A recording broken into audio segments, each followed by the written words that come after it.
Estas son las voces de personas que han sentido ansiedad. La ansiedad es una reacción común a eventos. Perdón, chicos, perdón. Es esto. A ver, un momentito, un momentito. Voy a ver, un momentito, por favor.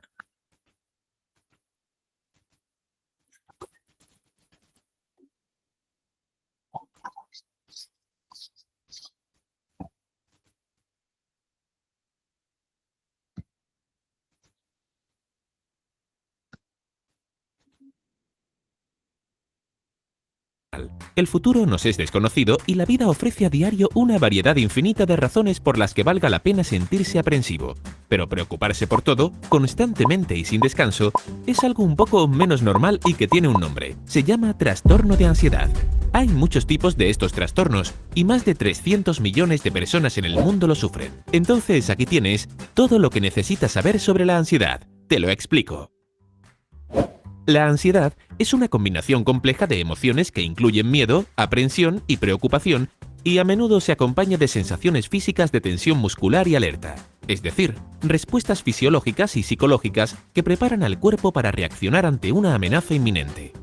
La ansiedad es una respuesta emocional similar al miedo, al que a veces se superpone. Pero mientras que el miedo es una reacción a un peligro real e inmediato, como una agresión, y desaparece una vez que la amenaza cesa, la ansiedad es una reacción emocional de preparación para una llamada amenaza futura percibida. Es decir, un evento negativo real o imaginario que tememos que pueda ocurrir en el futuro. La función de la ansiedad en el curso de la evolución humana hasta el día de hoy ha sido la de preparar el cuerpo y mente para los peligros concretos que nos podrían ocurrir en el futuro, como el ataque de un depredador mientras dormimos, empujándonos a adoptar comportamientos prudentes como ir a dormir en un árbol o conductas de evitación, por ejemplo, no caminar cerca de las orillas de un río infestado de cocodrilos. Pero en el mundo de hoy, donde las amenazas son un poco menos concretas, la utilidad de la ansiedad se ha trasladado hacia aspectos más performativos y sociales de nuestra existencia. En la vida moderna de todos los días, un cierto grado de ansiedad puede ser útil porque nos permite, por ejemplo, estar preparados para realizar actividades que requieren esfuerzo y concentración, como hacer un examen en la escuela o en la universidad o realizar una operación quirúrgica complicada. Pero hay casos en los que la ansiedad, en lugar de ser útil para nuestra supervivencia, puede llegar a empeorar significativamente nuestra calidad de vida. En algunas personas, por diferentes razones, las sensaciones de estrés y preocupación grave causadas por la ansiedad también pueden manifestarse por razones inútiles o incluso en ausencia de factores desencadenantes, alcanzando niveles a veces insostenibles. Cuando esto ocurre, se habla de trastorno de ansiedad.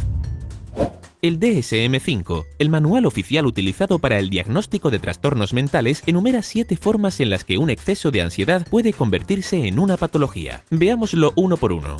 Comencemos con el trastorno de ansiedad generalizada. Las personas que sufren de este trastorno experimentan sensaciones muy fuertes de ansiedad y preocupación todos los días, más o menos por cualquier cosa. Responsabilidades laborales, cuestiones económicas, la posibilidad de que suceda alguna tragedia a los propios familiares o incluso por cosas normales de nuestra vida diaria, como las tareas domésticas que hay que hacer. Estas sensaciones de gran preocupación suelen ser excesivas con respecto a la probabilidad de que las cosas temidas puedan suceder y con respecto al impacto que realmente podrían tener. Y, sobre todo, tienen la característica de ser intrusivas, es decir, son incontrolables, constantes, se manifiestan sin razón aparente e interfieren con la atención de la persona ansiosa que llega a tener dificultades en todos los aspectos de su vida diaria. Para ser diagnosticado, este trastorno debe manifestarse durante la mayoría de los días y durante al menos 6 meses, junto con 3 o más de los siguientes síntomas: inquietud, fatiga, dificultad para concentrarse o lapsos de memoria, irritabilidad, tensión muscular y alteraciones del sueño. Hablemos ahora del trastorno de pánico o ataques de pánico. El trastorno de pánico es un trastorno de ansiedad caracterizado por la aparición regular y frecuente de ataques de pánico. El ataque de pánico es un episodio de ansiedad aguda que se caracteriza por miedo repentino e intenso en ausencia de un peligro real, que está acompañado de síntomas físicos como taquicardia, sudoración, temblores, sensación de asfixia, dolor en el pecho, mareos y miedo a volverse loco o incluso morir. El ataque de pánico, aunque desagradable, es a menudo un episodio aislado y pasajero que cualquier persona puede experimentar al menos una vez en la vida. Es por eso que para diagnosticar un trastorno de pánico es necesario que los ataques sean recurrentes, inesperados, por lo tanto no relacionados con una situación específica y acompañados por al menos un mes de preocupación constante por sufrir otro ataque de pánico, con la consecuencia de influir negativamente en el comportamiento normal de la persona que lo padece. El tercer trastorno de la lista es la fobia específica. Una fobia es un miedo desproporcionado, siempre presente y a menudo irracional, hacia un elemento específico como un objeto, una situación, un animal o un lugar. Los que padecen experimentan estados de ansiedad y terror desproporcionados hacia el llamado estímulo fóbico, es decir, el elemento particular que causa el miedo, hasta el punto de empujar a quienes lo padecen a evitar sistemáticamente las situaciones en las que es probable que se encuentren cara a cara con el estímulo fóbico. El elemento que desencadena el miedo puede variar mucho de persona a persona. Muchas fobias son consolidadas y comunes, como a la altura, a los animales peligrosos y a los espacios reducidos, mientras que algunas personas pueden desarrollar una fobia específica a estímulos muy inusuales como alimentos particulares, ciertos colores o sonidos específicos, lo que a menudo crea en estas personas una sensación de vergüenza con respecto a su miedo. Por lo general, la fobia se desarrolla como resultado de un evento traumático que puede ser experimentado personalmente u observado por el espectador. Por ejemplo, si un niño es atacado por un perro, puede ocurrir una asociación que lo lleva a conectar el estímulo que generó la incomodidad, es decir, el perro que lo atacó, con la sensación de malestar que experimentó en ese momento, es decir, el terror de la impotencia, creando así una fobia hacia los perros. El cuarto trastorno de ansiedad es la agorafobia, que puede manifestarse con una variedad de síntomas. Los que lo padecen pueden tener miedo de estar en espacios abiertos, de estar en lugares cerrados, miedo de utilizar medios de transporte o de estar en fila o entre la multitud o simplemente de estar fuera de casa solos. La persona agorafóbica está aterrorizada por estas situaciones y las evita o es capaz de tolerarlas solo en presencia de un acompañante. Este trastorno a menudo se asocia con otros problemas relacionados con la ansiedad y en la mayoría de los casos ocurre en personas que sufren ataques de pánico, crisis de ansiedad y síndrome de estrés postraumático. Pasamos ahora al trastorno de ansiedad social, que es una condición de fuerte malestar y miedo que una persona puede experimentar en todas aquellas situaciones sociales en las que existe la posibilidad de sentirse juzgado por los demás por temor a sentirse avergonzado, parecer ridículo o incapaz o ser humillado frente a los demás. Esta angustia a menudo se manifiesta incluso antes de encontrarse en la situación tan temida. De hecho, una persona podría sufrir episodios de la llamada ansiedad anticipatoria, incluso unas horas antes de salir de casa o en las semanas previas a un evento importante en el que la persona que sufre de fobia social no podrá evitar participar, como la boda de un familiar.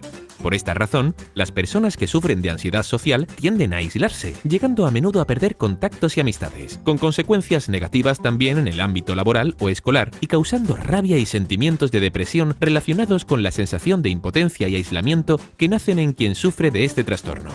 También existe el mutismo selectivo, un trastorno de ansiedad en el que las personas que lo padecen, por lo general los niños, no pueden expresarse y comunicarse en contextos sociales específicos a pesar de que no hay retrasos en el aprendizaje y el desarrollo del lenguaje. Por lo tanto, aquellos que sufren de mutismo selectivo son perfectamente capaces de hablar, pero nunca son capaces de hacerlo en algunas situaciones en las que normalmente se espera que se hable, como en la escuela o durante el juego. Hablemos ahora del trastorno de ansiedad por separación. Este trastorno afecta principalmente a los niños, pero también puede ocurrir en adultos, y aquellos que lo sufren están muy asustados y ansiosos ante la idea de separarse de las personas de referencia con las que están particularmente relacionados, como los padres en el caso de un niño. Las personas que sufren de ansiedad por separación a menudo tienen un temor injustificado y persistente de que puedan ocurrir accidentes o eventos trágicos que los puedan separar de las personas de referencia. Miedo que puede manifestarse incluso con pesadillas y síntomas físicos de malestar. Así como no existe un único trastorno de ansiedad, tampoco existe una sola causa que pueda inducir a un trastorno de ansiedad. Sin embargo, hay una serie de factores frecuentemente relacionados entre sí que pueden contribuir al desarrollo de un trastorno. La ansiedad puede ser causa por problemas fisiológicos o patologías como tumores, cardiopatías, problemas hormonales, asma y el uso o abandono de sustancias psicoactivas como drogas y psicofármacos. Además, la ansiedad suele ser familiar, es decir, existe una posibilidad de que pueda ser un problema hereditario o que a veces pueda ser causada por vivir o crecer en estrecho contacto con personas ansiosas. Una causa común de los trastornos de ansiedad son eventos traumáticos del presente como del pasado. Por ejemplo, la ruptura de una relación afectiva importante, un luto o la exposición a un desastre en el que se hayan puesto en peligro la vida propia o de otra persona, y las situaciones de estrés prolongado causadas por trabajos particularmente peligrosos o estresantes, por acoso en el lugar de trabajo y por situaciones de abuso en el lugar o en la familia. Como hemos visto, cada trastorno de ansiedad tiene causas y síntomas específicos y cada persona que lo padece es diferente. Es por eso que no puede haber solo una cura que funcione para todos. Sin embargo, hablando muy en general, podemos decir que para los adultos el tratamiento más común para los trastornos de ansiedad es la psicoterapia, que en sus diversos enfoques permite abordar de manera afectiva las causas y la gestión de los síntomas. A veces, con la ayuda de medicamentos ansiolíticos y medicamentos antidepresivos que siempre deben ser gestionados por un médico. Es diferente para los niños, para quienes los medicamentos casi nunca se usan y con los que, además de la psicoterapia, también se puede intervenir a través de un apoyo psicológico psicoeducativo a la familia.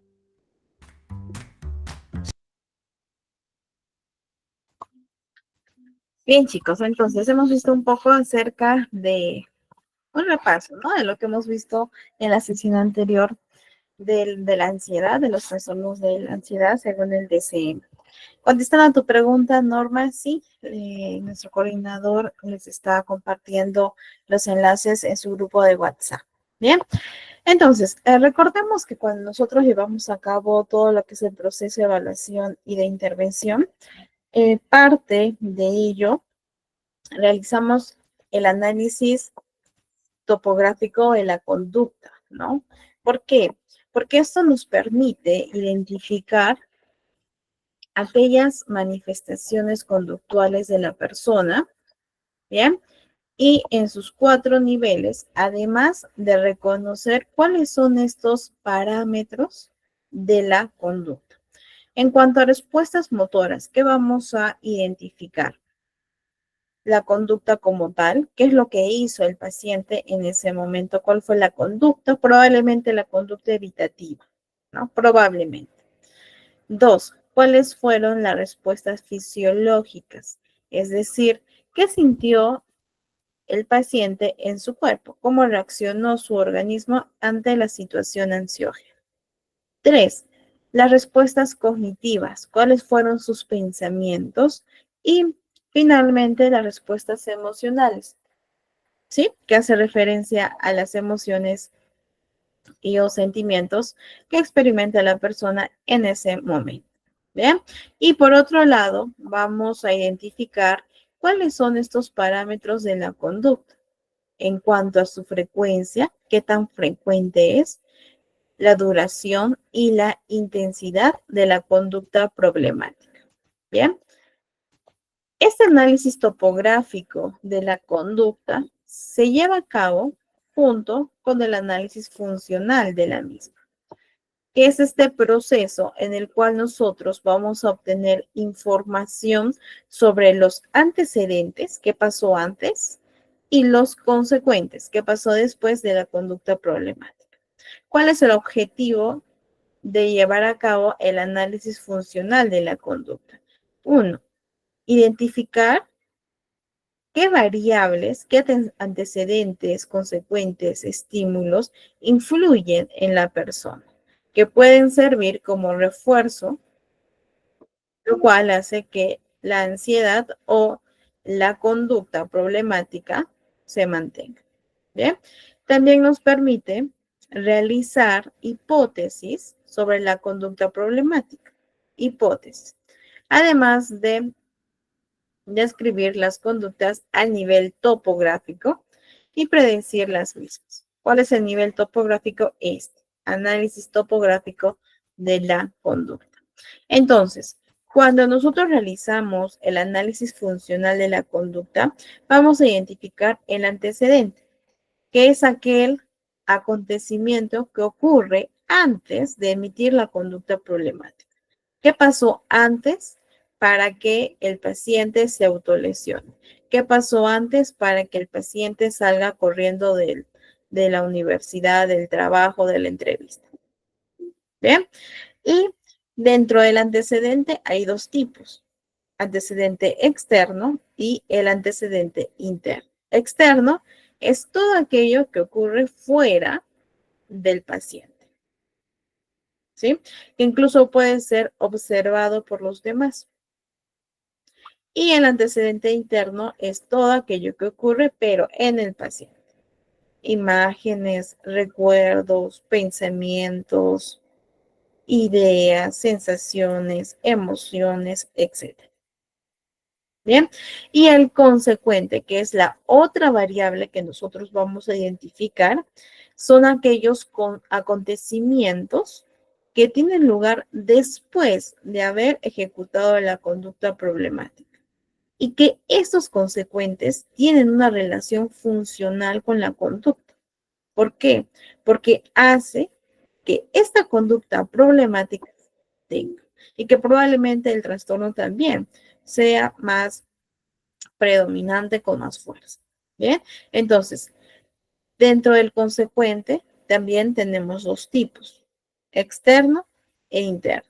El consecuente externo es lo mismo, es decir, todo aquello que ocurre fuera de la persona, que puede ser observado por los demás.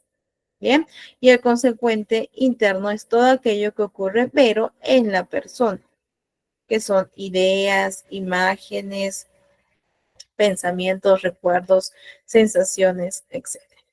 Bien, entonces les pregunto, chicos, y en el chat van a contestar, por favor. Solo van a poner sí o no. ¿Ya? El antecedente es aquel acontecimiento que ocurre después de la conducta problemática. Ojo, el antecedente es aquel acontecimiento que ocurre después.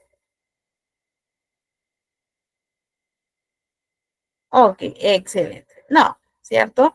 ¿Qué ocurre antes?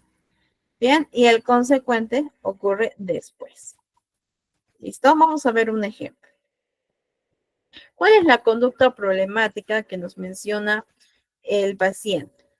No voy a clases y le digo a mis padres que estoy mal. Bien, esta es la conducta problemática. Vamos a hallar el antecedente. Y para hallar el antecedente, ojo, tenemos estas preguntas. ¿Qué ha sucedido antes de que tú no vayas a clases y le digas a tus padres que estabas mal? ¿O qué crees que puede estar provocando esta conducta? Es decir, que tú no vayas a clases y que le digas a tus padres que estabas mal. ¿Sí? Con esas dos preguntas, cualquiera de las dos, vamos a hallar el antecedente. Y nos contesta.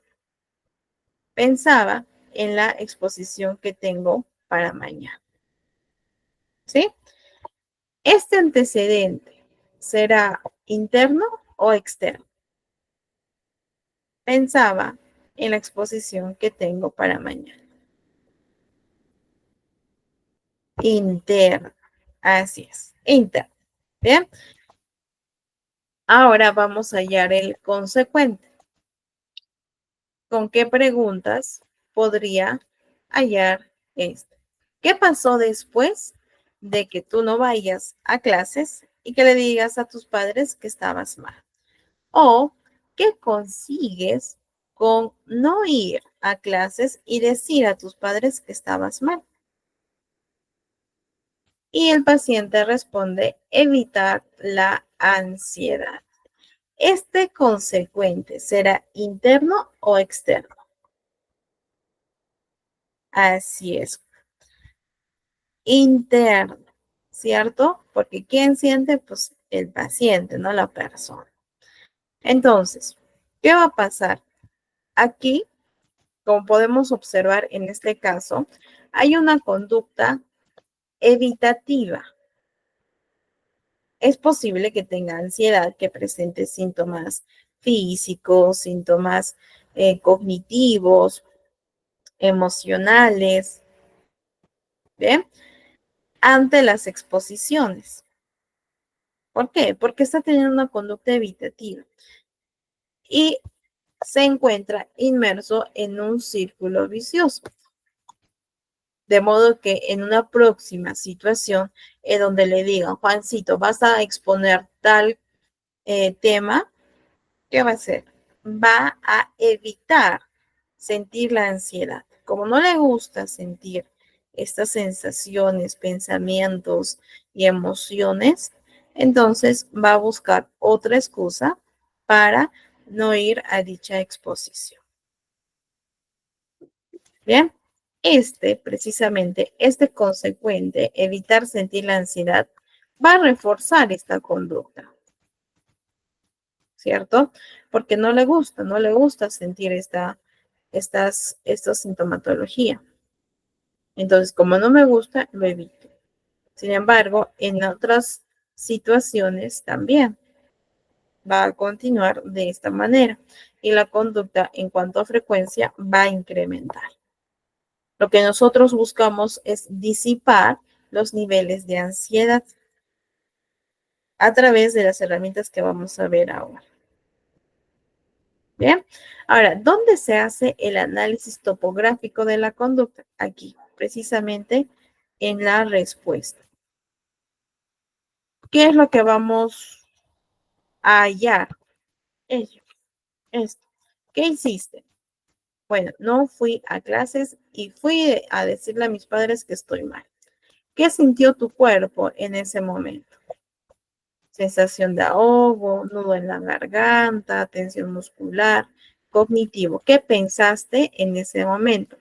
Que no puedo, que no soy capaz, que voy a tartamudear, que me voy a bloquear, etc. Emocional. ¿Qué emociones sentiste en ese momento? Miedo. ¿Bien? Y los parámetros de la conducta. ¿Qué tan frecuente es esta conducta? Quizás es muy frecuente, que es probable, ¿no? Duración. ¿Cuánto dura esta conducta? Y la intensidad, del 0 al 10, siendo 10 el nivel alto, ¿qué tan intenso es esta conducta? Bien, a ver, vamos a hacer un casito. ¿Listo? Y después lo resolvemos juntos.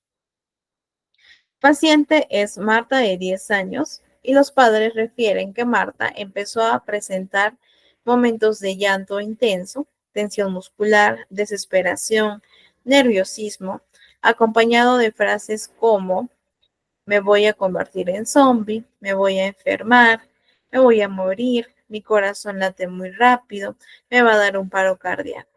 Ello desde que vio una película de eso. Bien, eso es lo que nos comentan los padres. El médico, ojo, descarta problemas físicos. Bien, recordemos que dentro de los criterios de diagnóstico según el DSM, tenemos que derivar, ¿no?, al especialista correspondiente para que haga el descarte o el diagnóstico acerca del problema actual, ¿no?, el problema presente de la persona, en este caso de Marta. Algunos comportamientos que manifiesta son que se pone rígida, solicita que regresen a casa, se encuentra en estado de alerta, vigila de lejos por la ventana, bien, solicita que cierren todas las puertas, va al baño, dice que le duele el estómago, pide que mamá se quede con ella porque no desea ingresar a clases. Bien, los padres intentan calmar a Marta, pero esto no funciona. Bien, entonces vamos a hacer el análisis funcional de la conducta. ¿Cuál es la primera respuesta, la primera conducta problemática? Uno que se pone en estado de alerta, vigila de lejos por la ventana y solicita que cierren las puertas. ¿Qué preguntas o qué pregunta puedo realizar a los padres para hallar el antecedente? O incluso también a Marta, porque ella tiene 10 años. Entonces, ¿qué pregunta puedo llevar a cabo? Así es, April. Muy bien. ¿Qué sucedió antes de que se ponga en estado de alerta, de que vigile de lejos por la ventana y que solicite que cierren las puertas? ¿Sí? Así es, Juan. ¿Qué sucedió antes? ¿O qué puede estar provocando esta conducta? Bien. En este caso nos dice, escucha un sonido fuerte de la calle. ¿Este antecedente es interno o externo?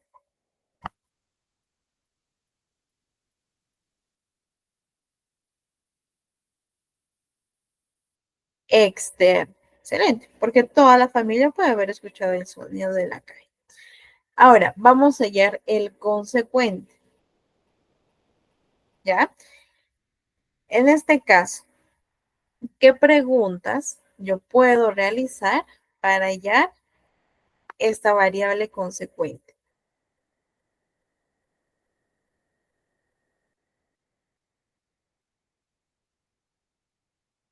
Ya, muy bien, ¿qué ganas con ello? ¿Qué más?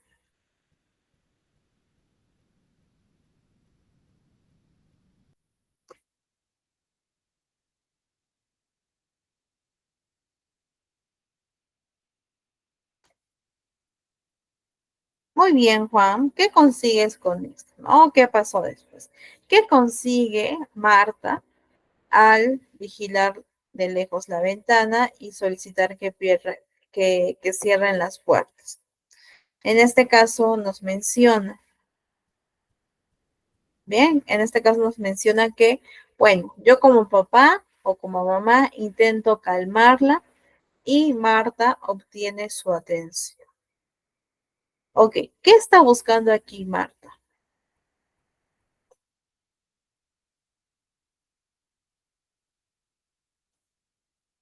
Intentan calmarla y obtienen la atención de los padres.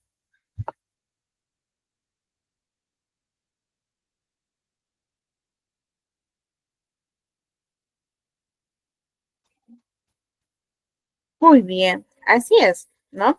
Posiblemente sí tenga miedo a los zombies porque vio una película, ¿sí? Pero también está buscando atención, ¿sí? Entonces, Marta va a interiorizar que este tipo de comportamientos le funcionan. Así es, Pamela. Pam, busca protección. Entonces, Marta interioriza, aprende de que estas conductas le están funcionando para obtener la atención, protección de los padres. Por lo tanto, al funcionarle, va a ser repetitivo, es decir, la frecuencia va a aumentar de este tipo de conductas, porque recordemos que el consecuente tiene una relación funcional con la respuesta, ¿sí? Entonces, esto está actuando como un refuerzo, ¿sí? Un refuerzo que hace que la conducta aumente. Bien, vamos con la segunda respuesta. Se pone rígida y solicita que regresen a casa. ¿Qué pasó antes para que ella solicite el regreso a casa? Salieron a pasear en el carro como familia, ¿sí? Consecuente, ¿qué consigue con ello? Vuelven a casa y la ansiedad reduce. Bien, entonces probablemente ya nos está dando indicadores de que sí, pues precisamente está sintiendo ansiedad, está presentando ansiedad a los supuestos zombies, ¿sí? Que vio en el video, en la película. Vamos con la siguiente respuesta. Va al baño, dice que le duele el estómago. Solicita que la mamá se quede con ella porque no desea ir a clases. ¿Qué pasó antes o qué puede estar provocando esta conducta? Antecedente. Ya era hora de ir al colegio. Consecuente. ¿Qué consigue con esta respuesta o qué pasó después? No va a clases y se queda en casa con la mamá. Allí tenemos que indagar por qué no quiere ir a clases. De repente hay alguna situación de bullying, la profesora, los alumnos, ¿bien? ¿O qué es lo que está sucediendo para que Marta no quiera ir a clases? ¿Listo? Cualquiera que sea el factor predisponente, igual tenemos que indagar, ¿bien? Tanto con los padres como con la paciente. ¿Listo? Entonces, nuevamente mencionarles la importancia de llevar a cabo el análisis funcional de la conducta para poder tener una reflexión, una evaluación un tanto más específica y profunda de aquellos factores intrínsecos o extrínsecos que están reforzando la conducta problemática. Bien, vamos a ver ahora algunas técnicas terapéuticas dentro de todas que existen en TCC, vemos primero la psicoeducación.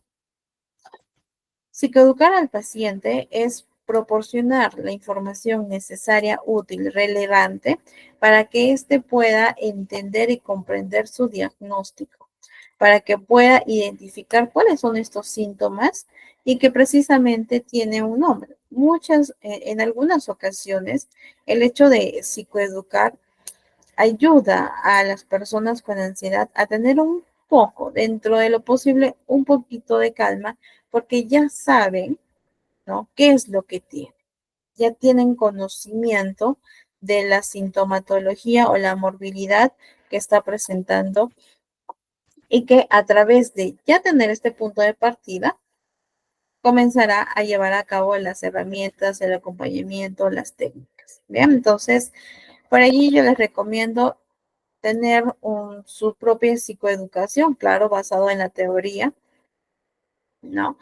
Y si pueden darles algunos afiches, algunas hojitas para que ellos también, ¿no? Para que ellos también lo tengan en casa. Y si aún mejor sería invitar a la familia, ¿no?, que tenga conocimiento de ello, a la pareja, a los hijos, bien, a la familia directa, para que también, ¿no?, psicoeduquemos y ellos puedan comprender por qué mamá, por qué la tía, por qué mi hermana, por qué mi papá actúa de esta manera, ¿no? Y que son síntomas que realmente la persona le está afectando, ¿no? Y que a veces, porque sí, también me ha pasado que, sobre todo, lo he visto más en adolescentes, ¿no? Es que mi mamá exagera, no, es que mi hermana siempre es así, trata de manipular, ¿no? Y ahí tenemos que ser asertivos para poder mencionarles que efectivamente hay sintomatología, ¿no?, que puede afectar dentro de lo posible a otros. Sin embargo, la comprensión y el acompañamiento y sobre todo la psicoeducación también va a ayudar a entender el proceso y lo que está teniendo, está presentando en la persona, ¿no?, el paciente. Bien, por otro lado tenemos la relajación, el entrenamiento de la respiración profunda, la exposición, vean, la reestructuración cognitiva, técnicas de resolución de problemas también. Pame nos comenta, claro, para que se sienta comprendido, se como claro. En efecto, ¿no? Eso es importante. Siempre busquemos las redes de apoyo y los factores de riesgo para ir llevando el proceso psicoterapéutico. ¿Bien? Ahora, pueden hacer un registro, que esto no es una prueba psicológica o un test psicológico, solo es un registro de algunos síntomas emocionales que el paciente puede o no presentar, ¿no? Por ejemplo, accesos de llanto. ¿Lo presenta? Sí, ¿no? Bajo estado de ánimo. ¿Lo presenta? No. Frustración, sí. Irritabilidad, sí. Angustia, ¿no? Dependiendo de lo que el paciente vaya presentando en el transcurso. Bien, es una forma de que él o ella y pueda identificar cuáles son los síntomas emocionales recurrentes, los síntomas cognitivos, preocupación persistente, distracción, se distrae con facilidad, la memoria también, ¿no?, se ve perjudicada. Los síntomas físicos como temblores, opresión o malestar en el pecho, contracción muscular, palpitaciones, sudoración, etc. ¿Bien? Entonces, esto pues yo lo uso y también les doy su espacio otras tablitas para que ellos mismos digan, bueno, yo no siento esto, pero sí siento lo otro. Entonces ellos mismos lo anotan. Una vez que llevamos a cabo el proceso de psicoeducación, el reconocimiento de los síntomas emocionales, cognitivos y físicos, hacemos un registro de síntomas, solo de síntomas. Bien, por ejemplo, el día lunes, ¿qué pasó? Discutí con mi pareja. ¿Qué síntomas físicos yo he experimentado en ese momento? Contracción muscular, quizás temblores, sudoración. Síntomas cognitivos, me va a dejar, me va a abandonar, no voy a poder estar sola. Síntomas emocionales, ansiedad, miedo, tristeza. ¿Bien? Entonces, de los síntomas que ha reconocido en primera instancia, ahora realizará el registro para que ella o él también vayan reconociendo cuáles son estos síntomas predominantes, en qué situaciones siente los síntomas físicos, cognitivos y emocionales. Bien, este PDF, el que ven en pantalla, yo les entrego a los pacientes. ¿Por qué? Porque recuerden que muchos de ellos es su primer proceso de psicoterapia. Cuando ha sido, o antes ha ido algún psicólogo a una sesión de terapia, no, probablemente sí, pero el psicólogo tenía otra corriente, qué sé yo, ¿sí? Otro enfoque, perdón. Entonces, este PDF que yo les entrego a los pacientes es como una guía, como un manual básico, comprensible para que ellos puedan identificar. ¿Ven? ¿Cuáles los pasos a seguir? De modo que esto le permita conocerse y también nos facilite llevar a cabo lo que son las herramientas, las técnicas de TCC. Bien, iniciando mi cambio, ¿qué debo de hacer? Primero, observar y atender cuál es mi conducta, mis pensamientos, emociones y sensaciones. Esto es algo nuevo para mí, pero sé que puedo hacerlo y recordaré escribirlos en el registro diario de conductas. ¿Cómo voy a hacer esto? Primero, voy a tomar conciencia de las situaciones y voy a responder a las siguientes preguntas. ¿Qué sucede? ¿Con quién? ¿Dónde sucede? Que esto hace referencia a la situación como tal. ¿Sí? La situación. Tomaré conciencia de mis pensamientos, observaré mis pensamientos automáticos, aquellos que surgen durante la situación. ¿Bien? Me preguntaré, ¿qué pienso? ¿Qué pienso de esta situación? 3. Tomaré conciencia de mis emociones y sensaciones. ¿Bien? ¿Cómo me siento? Triste, feliz, ansioso, miedo. Y voy a calificar dentro de la escala del 1 al 10, siendo el 10 el nivel máximo. Y mi cuerpo, ¿qué siente mi cuerpo? ¿Qué noto? ¿Cómo reacciona mi organismo ante esta situación? ¿Me siento tensa o me siento relajada? ¿Tranquila o intranquila? ¿Ansiosa, inquieta, temerosa? ¿Bien? Entonces, de esta manera, los pacientes ya tienen una guía, ¿sí? Porque lo podemos hacer en sesión, pero salen, se van de sesión de la consulta como era, ¿no? Te preguntan. Ahora, recuerden que hay algunos que confunden el pensamiento con la emoción, con la conducta. Si nosotros vemos esto, si vemos que el paciente tiende a confundirse, también psicoeducamos. ¿Qué es un pensamiento? ¿Qué es una conducta? ¿Qué es una emoción? ¿Cuál es la diferencia entre estas tres variables? Bien, vamos entonces a ver esta técnica de la relajación. Consiste en que nosotros vamos a entrenar al paciente y él a sí mismo, ¿no? Para que pueda identificar la ansiedad tan pronto como ocurra y practicar estos ejercicios de relajación en situaciones ansiógenas. Ayuda a poder reducir esta activación fisiológica que se produce cuando el paciente está en esta situación, ¿no? O está enfrentando el estímulo fóbico o la situación ansiógena, por lo tanto, el cuerpo lo reconoce y se activa fisiológicamente. Pues para tener y controlar y reducir estos niveles de activación, la relajación le va a ayudar. Pero eso es importante mencionarle al consultante, que tienen que practicar todos los días, porque es un entrenamiento. Si yo quiero competir en un deporte, yo no puedo ir de la noche a la mañana e ir a competir, ¿cierto?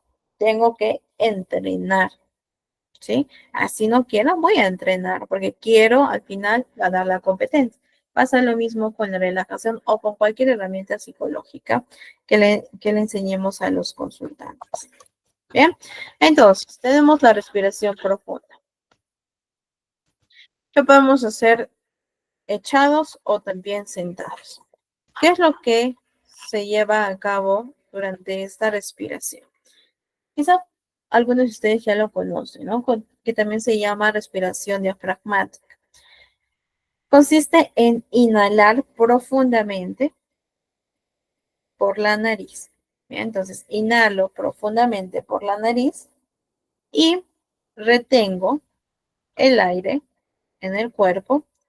Después, exhalo lentamente por la boca. Bien, entonces, inhalo, retengo y exhalo. Pero, ¿qué es lo importante? Uno, que el aire no se quede en el pecho, que inflame el vientre, ¿no? Que ingrese hasta lo más profundo de los pulmones. Bien, a veces quizás por ahí pueden usar alguna metáfora. Por ejemplo, a los niños yo les digo que imagínate que tu estomaguito es un globo y lo vas a inflar, pero a través de la nariz, ¿no? Entonces, el estómago tiene que estar inflado. Una vez que sientas que ya no puede entrar más aire, vamos a contar 4 segundos. ¿Sí? Contamos los 4 segundos. Y exhalamos por la boca lentamente, muy lento. La exhalación tiene que ser más lenta que la inhalación. Por ejemplo, si yo inhalo en 4, retengo en 4, exhalo en 8. ¿Sí? La exhalación tiene que ser más larga. Bien. Y esto que lo practique. ¿Sí? Que lo vaya practicando durante todos los días. En otra sesión, ¿sí? Siempre le preguntamos cómo va tu respiración profunda, que lo haga 3 veces al día. Algunos lo hacen aún más, bien, dependiendo. Ahora, en otra sesión se le puede enseñar la respiración o relajación por tensión. ¿En qué consiste?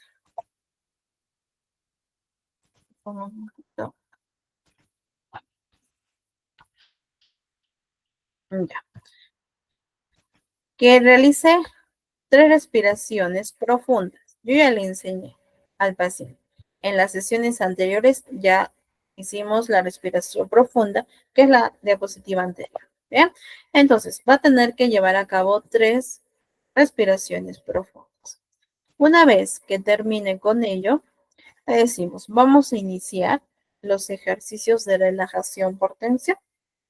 Concéntrate en este momento en los músculos de tus manos. Vas a hacer un puño con ambas manos. Que esas manos se pongan tensas. Muy tensas. Más tensas. Un poco más. ¿Bien? Ahora, ¿qué es lo principal también en este tipo de ejercicios? Nuestra voz, el tiempo, ¿bien? Y el ritmo. Si yo le digo al paciente, ya, termina de hacer sus respiraciones. E inmediatamente le digo, concéntrate en este momento en los músculos de tus manos. Haz un puño con ambas manos. Que esas manos se pongan muy tensas. Más tensas, un poco más. Es muy rápido. Yo tengo que darle tiempo que el paciente realice la acción, ¿no? De poner las manos como en un puño. Tengo que darle el tiempo para que lo ponga tenso, más tenso, un poco más. ¿Bien? Entonces tengan cuidado con eso. No es leer por leer, sino ir al ritmo del paciente con nuestra voz suave, que no sea gritando o con una voz alta, ¿no? Con una voz suave para que también el paciente no sienta esta hostilidad de nuestra voz, ¿ya? Del tono de voz. Bien, acá hacemos el tiempo. Esperamos un ratito y después le decimos, ahora suelta lentamente. Tiempo. Afloje los dedos de sus manos. Tiempo. Siente la diferencia entre tensión y relajación. Tiempo para que sienta esta diferencia. ¿Listo? Este proceso lo hacemos 2 veces. Terminamos con las manos y vamos con los brazos. Ahora quiero que flexione sus brazos. Tiempo. Como si hiciera un punch. Tiempo. Siente la tensión en la unión de sus brazos. Tiempo. Que esos brazos se pongan tensos. Más tensos. Un poco más. Están muy tensos. Tiempo. Y nuevamente. Ahora suéltalos lentamente. Tiempo. Afloje totalmente sus brazos. Tiempo. Suéltelos totalmente, al igual que sus manos y sus dedos. ¿Bien? Ello también, 2 veces. El mismo procedimiento, chicos, con los brazos, pero estirados. 2 veces. Con los músculos de los hombros, también, 2 veces. Con los músculos del cuello, 1 vez. Con los músculos del rostro, 2 veces. ¿Bien? Con los músculos de la espalda, 1 vez. Con el abdomen, 2 veces. Y las piernas y pies, 2 veces. Bien, es el mismo procedimiento. Siempre tengan cuidado el tiempo, el ritmo de su voz y el tono de la voz. ¿Sí? Cuiden mucho estos aspectos para que no sea hostil. ¿Ya? Y una vez que terminamos con los pies y las piernas, le decimos, voy a contar del 1 al 10. Por cada número que vaya subiendo, intenta relajarte cada vez más. Igual, cuando contamos, vamos a darle espacio entre números. E incluso entre algunos números podemos dar alguna indicación breve de que, por ejemplo, 1, acá, tiempo. 2, suéltate más, tiempo.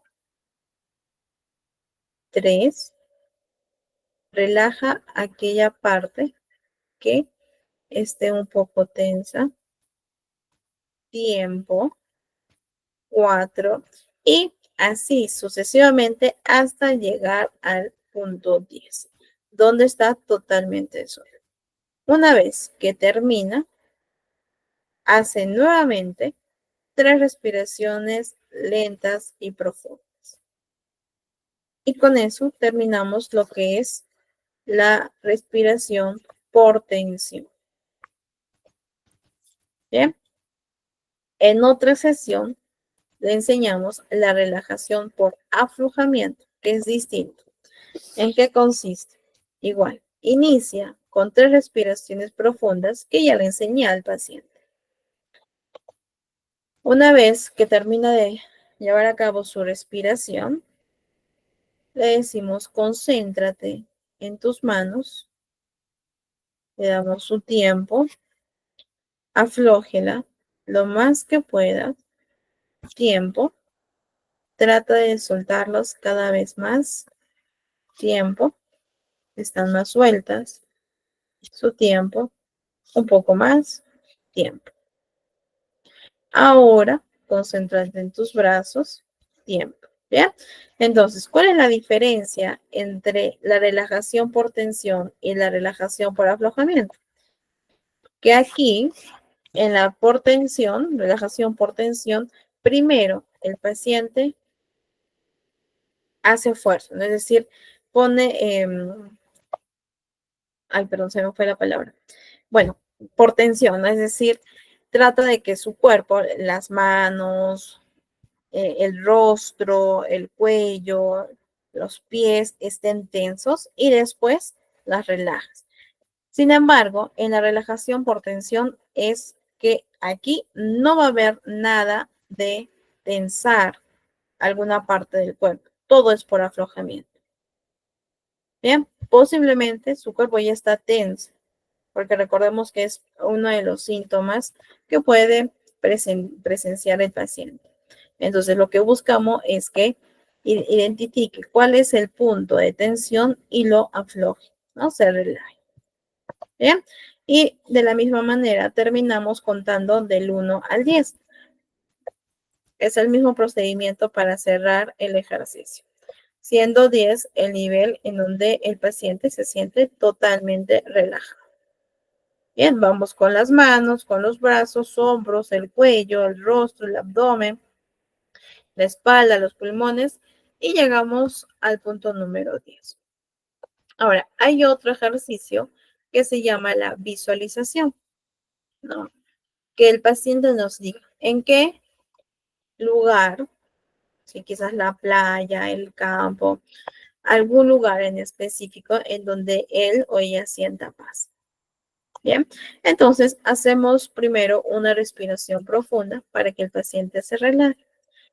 Podemos también llevar a cabo la relajación por aflojamiento para que ya no tenga estos puntos de tensión. Una vez que el paciente está en un estado bien relajado, tranquilo, le comienzo a guiar la visualización. Por ejemplo, si trabajamos en la playa, con la visualización en la playa, imagínate que estás o visualízate que estás caminando por la arena. Quiero que sientas tus pies, la textura de la arena. Si camina, quiero que sientas cómo el aire roza tu rostro, tu pecho, tu abdomen, tus piernas. ¿Bien? Entonces, mientras que ustedes los van guiando en la visualización, traten de usar todos los sentidos. Escucha las olas del mar, escucha el silbido del viento, siente el viento como roza tu cuerpo, ¿bien? Siente cómo tus pies tocan la arena húmeda, ¿no? O la arena seca. Bien, entonces de esta manera el paciente al momento de integrar todos los sentidos se siente aún más relajado. Y después le decimos del 1 al 10, ¿qué tan relajado te sientes? Lo ideal es que vaya aumentando del 9 al 10, ¿no? O del 8 al 10. Terminamos la visualización con 3 respiraciones profundas. ¿Bien? Entonces, chicos, de esta manera ustedes ya tienen sus técnicas para la relajación, perdón, claro, ¿no? Para la relajación, la respiración, la visualización, que permite mucho a los consultantes a estar en ese estado que en algunas ocasiones le es difícil. Esto que lo practiquen en casa. Bien, para que el cuerpo se vaya adaptando, se vaya habituando al aflojamiento, a la relajación. ¿Sí? Bien, chicos, hasta aquí. ¿Hay alguna duda o consulta? ¿O todo claro?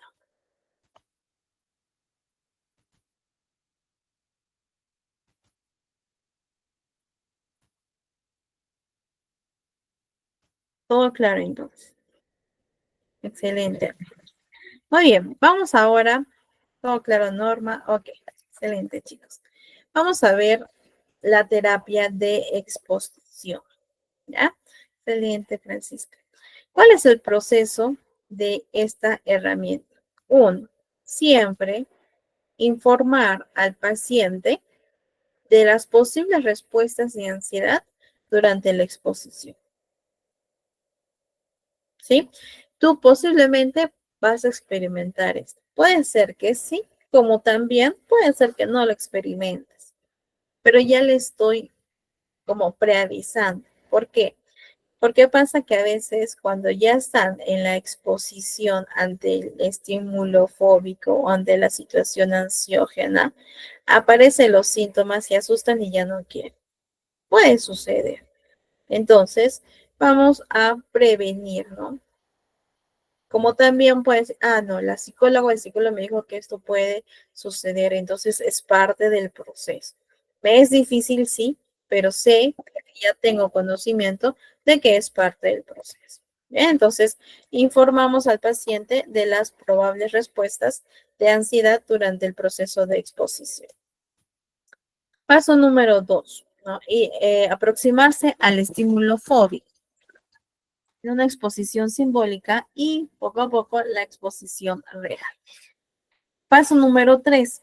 En la medida que vaya disminuyendo la ansiedad, vamos a ir animando al consultante para que ella pueda manipular el estímulo temido o para que ella esté en la situación en donde él o ella siente la ansiedad.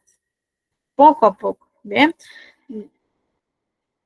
Y la sesión de exposición acaba cuando la ansiedad haya reducido al menos el 50% del valor más elevado. ¿Listo? Entonces, nosotros como psicoterapeutas, ¿qué es lo que vamos a identificar? Primero, el estímulo temido. Ese es el punto de partida. ¿A qué tiene miedo? ¿Cuál es el foco de miedo del paciente? 2, ¿cuáles son las consecuencias temidas? Que en muchos casos en realidad son más, es el miedo, o es más el miedo a las consecuencias temidas que al propio estímulo. Es decir, ¿qué teme el paciente que va a ocurrir si confronta el estímulo temido? ¿Bien?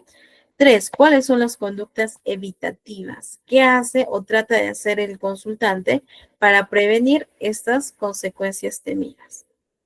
Y 4, ¿cuáles son aquellos desencadenantes de ansiedad que se asocia con el estímulo temido?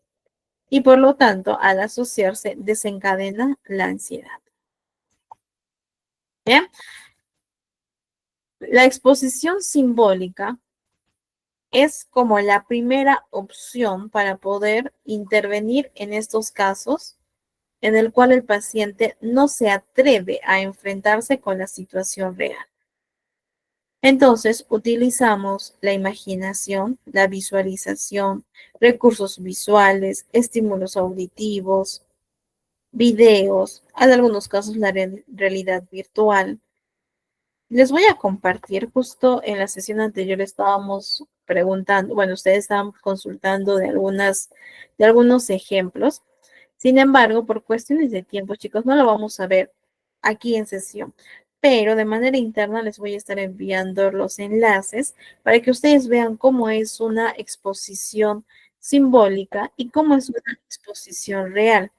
En el video de la exposición real se utiliza esta, o bueno, en el video, ojo, ¿ya? Para ser específica. En este video, el paciente tiene trastorno obsesivo compulsivo.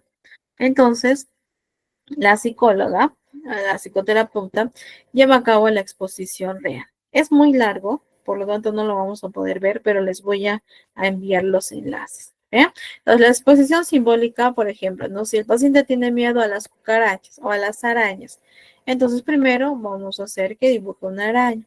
Después vamos a exponerlo con un dibujo, con una imagen, bien, con un video, con una lámina. Y poco a poco, de manera gradual, invitamos al paciente a que ya tenga esa exposición en vivo, donde manipule la situación o el estímulo temido. Bien, entonces ya toma contacto directo con este estímulo de forma gradual, bien, dentro de lo posible.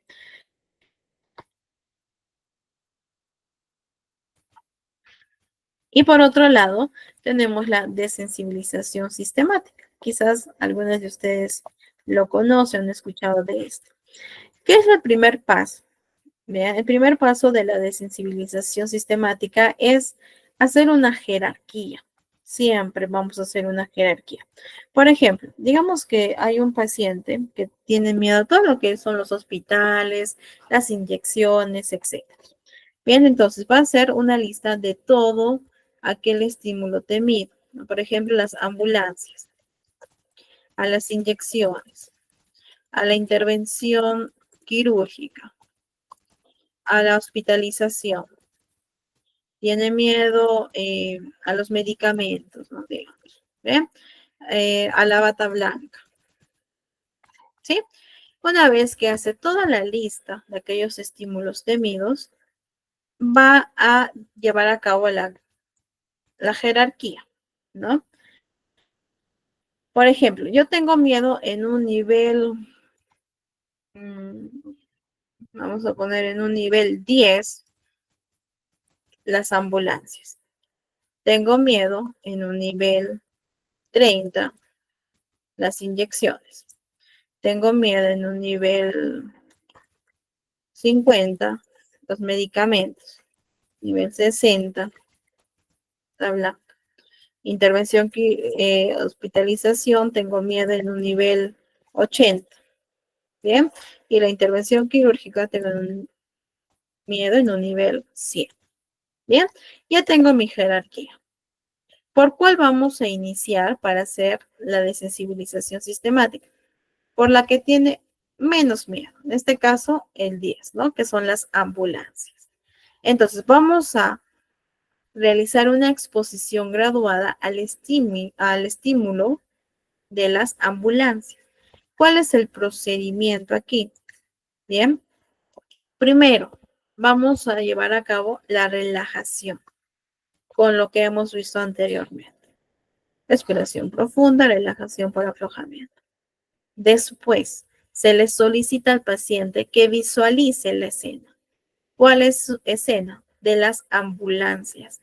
Dentro de lo posible, traten de abordar todos los sentidos. ¿Sí? Eso se le explica al paciente. Y aquí nosotros le enseñamos que tienen que levantar su dedo índice cuando ya haya visualizado claramente la escena de la ambulancia. ¿Bien? Una vez que levanta este dedo, nosotros le dejamos entre 5 a 10 segundos más para que siga visualizando dicha escena. Bien, para mantener la escena puede llevar a cabo una respiración profunda, porque recordemos que le provoca ansiedad, tiene miedo. Entonces, que lleva a cabo la respiración profunda.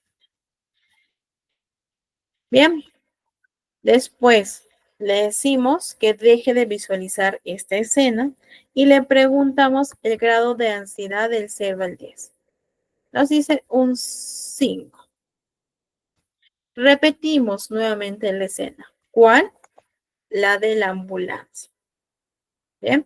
Nuevamente, levanta el dedo índice, le dejamos entre 5 a 10 segundos que siga visualizando, le decimos, deja de visualizar la escena y nuevamente le preguntamos, del 0 al 10, ¿en qué nivel se encuentra tu ansiedad? En un nivel 3. Nuevamente, ¿sí? Hasta que lleguemos a 2 visualizaciones en un nivel 0. Cuando en 2 presentaciones, visualizaciones seguidas, no experimente ansiedad, entonces aquí ya pasamos a la siguiente escena de la jerarquía. En este caso, ¿cuál sería, chicos?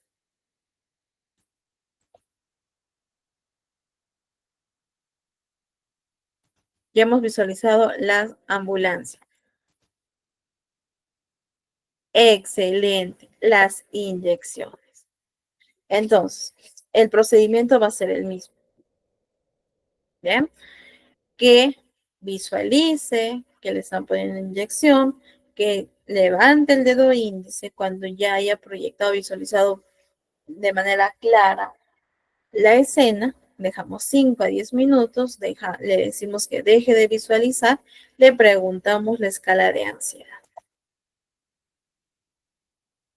Bien, entonces, ¿qué nos dice la teoría como tal, ¿no? Que generalmente se necesitan entre 3 o 4 visualizaciones de escena para llevar a cabo una respuesta cero. Bien, entonces el procedimiento, chicos, va a ser el mismo hasta llegar al punto mayor, ¿no? Que en este caso sería la intervención quirúrgica. ¿Sí? Entonces, a medida que se vaya adelantando en la jerarquía, se va a notar una mejora en cuanto a la habilidad para poder enfrentar esta situación, pero ya en la vida real. Bien, Ahora, no nos va a dar, chicos, el tiempito, pero les voy a compartir también un video de desensibilización sistemática, ¿ya? Para que lo visualicen en su espacio personal. Por otro lado, tenemos la reestructuración cognitiva, que ya lo hemos visto, ¿ya? Y que también en ansiedad se trabaja mucho. Consiste en desafiar estas filosofías, pensamientos que tienen los consultantes, ¿bien? Anotando en muchos casos las evidencias en la situación de exposición, porque recordemos que también al momento de exponer al paciente, ellos se van a dar cuenta de que no es tan peligroso como mi pensamiento lo decía. Entonces, la exposición también funciona a la par con la reestructuración cognitiva para poder modificar estos pensamientos irracionales. Bien, entonces, esta técnica va a ayudar al paciente a reflexionar y, por lo tanto, extinguir estas creencias desadaptativas y fomentar creencias más realistas. El debate. ¿Qué preguntas le podemos realizar? ¿Es realista este pensamiento? ¿Es real? ¿Estoy basando mis pensamientos en hechos o en emociones? ¿Existe alguna evidencia que apoye esta idea? ¿Podría estar malinterpretando una posible evidencia? ¿Bien? Y este es el autorregistro de la ansiedad durante el tratamiento. Situación, pensamiento, emoción, conducta y el pensamiento alternativo. Es decir, ya el paciente ya lleva a cabo el debate. ¿Por qué? Porque buscamos que tenga un pensamiento alternativo. Por ejemplo, mi amigo me invitó a una reunión con su familia. Pensamiento. Seguro que me voy a sentir incómodo. Voy a tartamudear. Moriré de vergüenza. Emoción. Ansiedad en un nivel 8. Preocupación en un nivel 9. Conducta. ¿Qué hice en ese momento?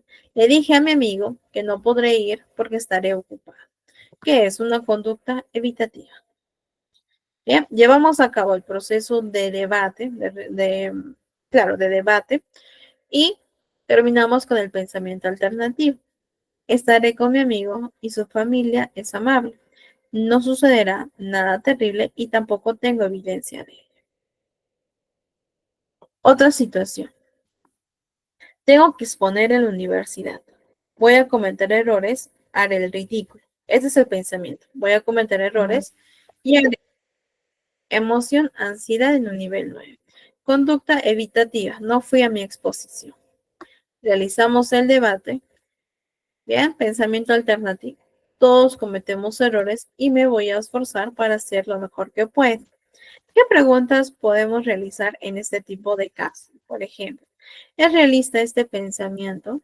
¿Es real que estoy al 100% seguro que me voy a sentir incómodo? ¿Estoy 100% seguro que voy a tartamudear y que voy a morir de vergüenza? Bien, ¿estoy basando mis pensamientos en hechos o en emociones? Este pensamiento que presento, ¿está basado en un hecho real o está basado solo en la emoción que estoy presentando en ese momento? ¿Existe alguna evidencia que apoye esta idea? ¿Podría estar malinterpretando una posible evidencia? ¿Alguna vez alguien se murió de vergüenza? Porque acá él nos dice, moriré de vergüenza. ¿Conoces a alguien real que se haya muerto de vergüenza? ¿Conoces a alguien que nunca se haya equivocado en nada? ¿Qué pasa si me equivoco contestando las preguntas del profesor? ¿Qué es lo peor que podría pasar? Sacar mala nota. Y si es así, si sacas mala nota, ¿qué es lo peor que podría suceder? Voy a desaprobar el curso. Y si desapruebas el curso, ¿qué es lo peor que podría pasar? Ahora, tú me dices, si tú expones y te equivocas por una exposición, ¿desapruebas el curso? No, porque hay otras notas. Entonces no es algo que podría suceder. Entonces, si tú te equivocas en tu exposición, ¿qué es lo peor que podría suceder? Me da vergüenza. ¿Quién nunca ha sentido vergüenza? ¿Vergüenza a qué tienes? a que haga el ridículo. ¿Conoces a alguien que nunca se haya equivocado? Bien, entonces, de esta manera ampliemos un poquito más la visión del paciente sobre su pensamiento, porque ese es el pensamiento que lo va a creer a un 100%. Y siempre recuerden que ellos van a ser como abogados defensores del pensamiento negativo, porque por años han tenido, por años ellos han presentado este tipo de pensamientos o creencias irracionales. Para esto, el paciente debe de encontrar argumentos de por qué su pensamiento es cierto. Vean, basándose en hechos verificables, en hechos objetivos. La interpretación, la suposición, la opinión no están permitidas en el debate. El yo creo, yo supongo, yo pienso, no. Bien. Y bueno, eso es lo que vimos un poco en la sesión anterior. Y aquí tenemos la sugerencia de debate, ¿no? La idea irracional, para repasar un poquito, fue acerca de que si algo es o puede ser peligroso o amenazante, debo sentirme muy inquieto y preocuparme constantemente por la posibilidad de que ocurra lo peor. Bien, en la sesión anterior justamente vimos los supuestos, las valoraciones, las reglas, las ideas centrales, las distorsiones, los comportamientos derivados de esta idea irracional. Algunas sugerencias para el debate. Diferenciar una posibilidad de que ocurra algo malo de una alta probabilidad, ¿no? Aprender a calcular la probabilidad del 0 al 100 de que ocurra lo que nosotros pensamos. Del 0 al 10, ¿qué tanta certeza tienes de que esto va a ocurrir sí o sí? ¿Qué es lo peor que puede pasar? ¿Cómo puedo enfocarlo si pasa? ¿Sirve de algo? ¿Soluciona el problema y mejora la situación el hecho de que yo me preocupe? ¿Bien? Entonces, para nosotros llevar a cabo las herramientas, las técnicas, siempre recordemos identificar a qué tiene miedo el paciente. ¿Cuáles son las señales fisiológicas, su cuerpo? ¿Para qué? Para poder llevar a cabo la respiración, la relajación. Llevar a cabo el autorregistro para modificar sus creencias. Afrontar la situación y no la conducta evitativa, ¿no? Evitar dentro de lo posible este tipo de conducta. Porque claro, va a tener una solución momentánea, ¿sí? Es decir, yo no voy a ir a la reunión de mi amigo, yo no voy y me siento tranquilo. Claro, es una solución y una satisfacción momentánea, pero a largo plazo, pues esto va a traer consecuencias negativas. Bien, tenemos la técnica de las autoinstrucciones. Esta técnica permite que el paciente pueda modificar su diálogo interno. ¿Sí? El diálogo interior, esa voz interna que todas las personas tenemos. Y esto permite que él o ella pueda afrontar una situación, un acontecimiento, una actividad o tarea de manera más saludable. Entonces, esto se utiliza cuando la persona se dice a sí mismo comentarios inapropiados al momento de ejecutar una tarea o al momento de llevar a cabo una actividad o enfrentar una situación. Entonces, para ello hay ciertos pasos. ¿Cuál es el primer paso? Definir el problema o la situación o la tarea. ¿Qué tengo que hacer? Tengo que saber exactamente, ser un tanto más específicas sobre qué es lo que voy a realizar. Bien, paso número 2. Me voy a aproximar al problema. ¿De cuántos elementos, recursos yo dispongo para llevar a cabo esta tarea? ¿Sí? Paso número 3. Focalización de la atención. Voy a prestar atención plena, ¿bien? A aquello que estoy realizando en estos momentos. Y voy a procurar no distraerme con alguna otra cosa. Focalizo mi atención de manera intencionada Bien, a la actividad que estoy realizando en ese momento. 4. El autorrefuerzo. Voy a felicitarme por las cosas que estoy haciendo. ¿Sí? ¿Y por qué esto es importante? Porque a veces, cuando nosotros hacemos alguna tarea y no resulta como queríamos, nos reprochamos. Que no sirvo, que no soy útil, no puedo ni hacer esto bien. Entonces, con el autorrefuerzo durante el proceso de ejecutar la tarea, está validándose, bien, el tiempo, la inversión de sus recursos personales, la inversión de sus recursos exteriores, los estímulos internos tanto como los externos. Bien, entonces el autorrefuerzo permite modificar también este diálogo interno donde lo estás haciendo bien, te estás esforzando, me siento orgullosa de ti, etc. 5. Puede ser que el paciente cometa algún error durante la ejecución de la tarea. Entonces, ¿qué se va a decir? ¿Cuáles van a ser estas verbalizaciones para hacer frente a los errores? Si cometo un error, puedo intentar corregirlo. Y si no lo consigo, la próxima vez que lo intente, voy a procurar que me salga mejor. Un error no me define. Voy a buscar una solución. ¿Qué puedo aprender de este error que he cometido? Bien. 6. La autoevaluación. Tengo que fijarme en cómo estoy haciendo las cosas. Bien. Y evaluarme de manera objetiva. E incluso aquí también podemos utilizar un poco acerca del debate, algunas preguntas, ¿no? Por ejemplo, si mi pensamiento me dice, no puedes, Mariana, lo estás haciendo muy mal, estoy basando esta interpretación o este pensamiento en mis emociones o en los hechos reales. ¿Qué hechos contradicen a este pensamiento?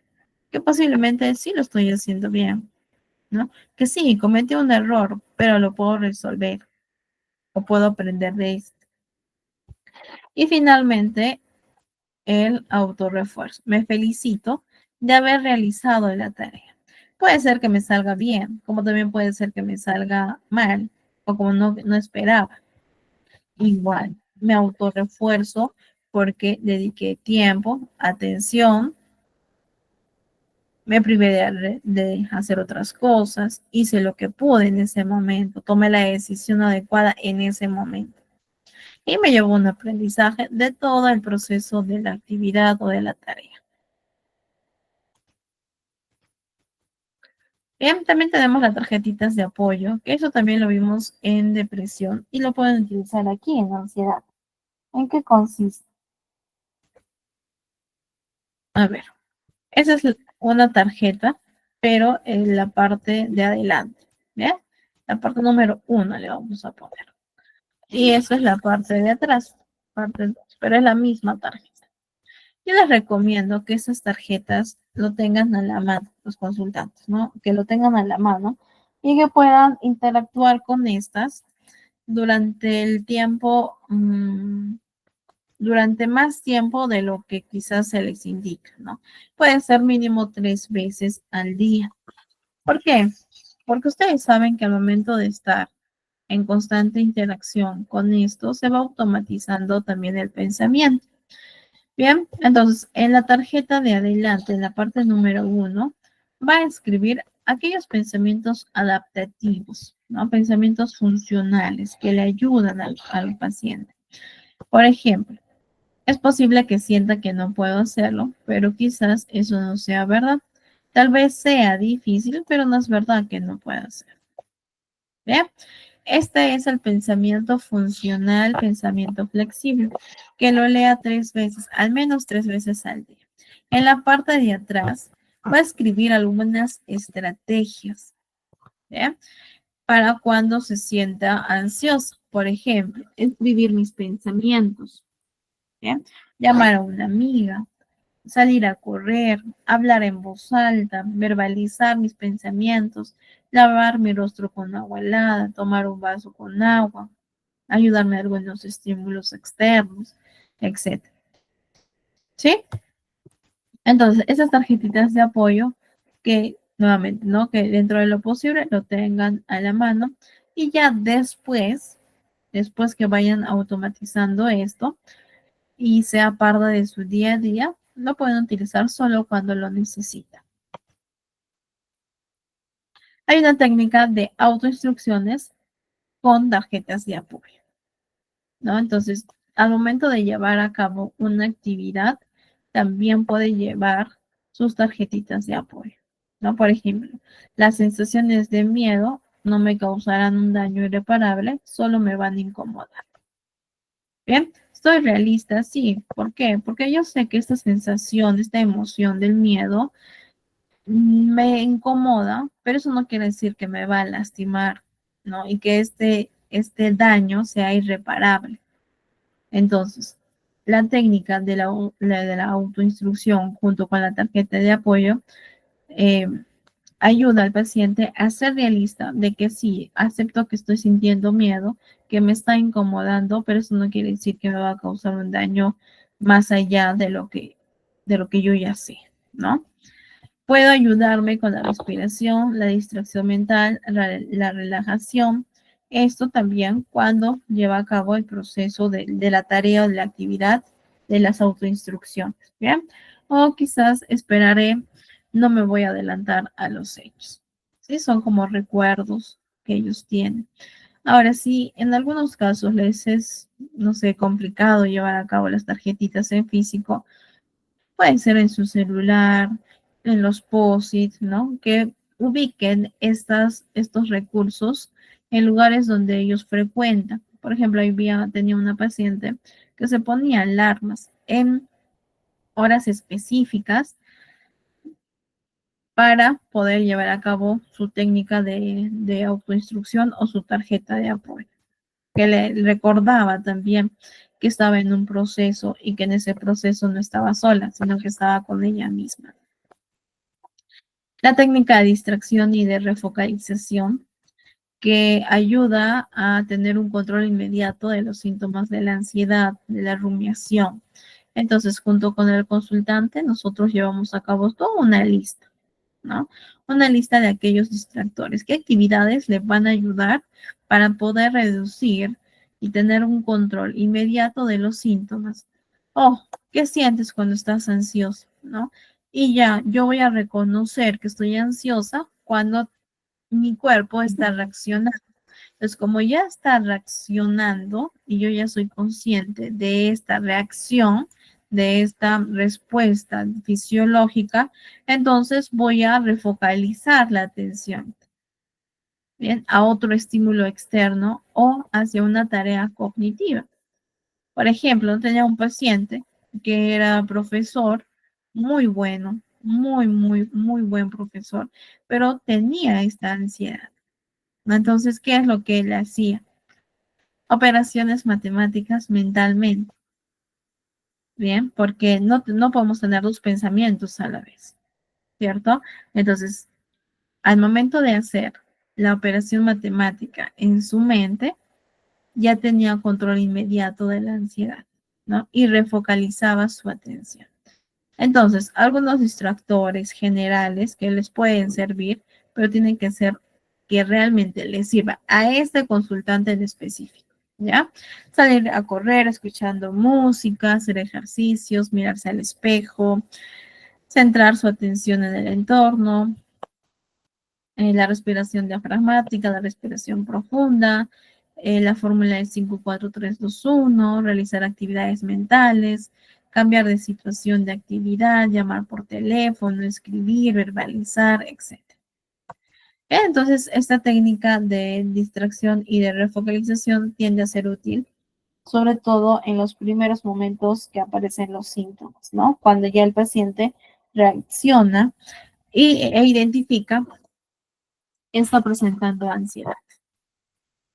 Bien, también identificar cuáles son esos pensamientos catastróficos, ¿no? Por ejemplo, si mi jefe me pregunta sobre algo que no sé, puede creer que no estoy capacitada para el puesto y quizás me despida del trabajo. Esa es una preocupación perjudicial.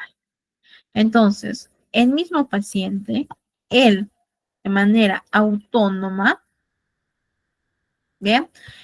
Va a elaborar pensamientos constructivos, un pensamiento más realista. Por ejemplo, no tengo la obligación de saberlo todo. Además, ya he pasado hace más de un año la prueba de selección y he demostrado eficacia en mi trabajo. Un error no puede acabar con mi trabajo. Bien, esa es una preocupación esfumada, es una preocupación más realista. ¿Sí? Entonces, le preguntamos, ¿con cuál de los dos pensamientos tú prefieres quedarte? ¿Y por qué? ¿Cómo te sientes con este pensamiento? Bien, e incluso este mismo pensamiento lo puede poner en su tarjeta de apoyo.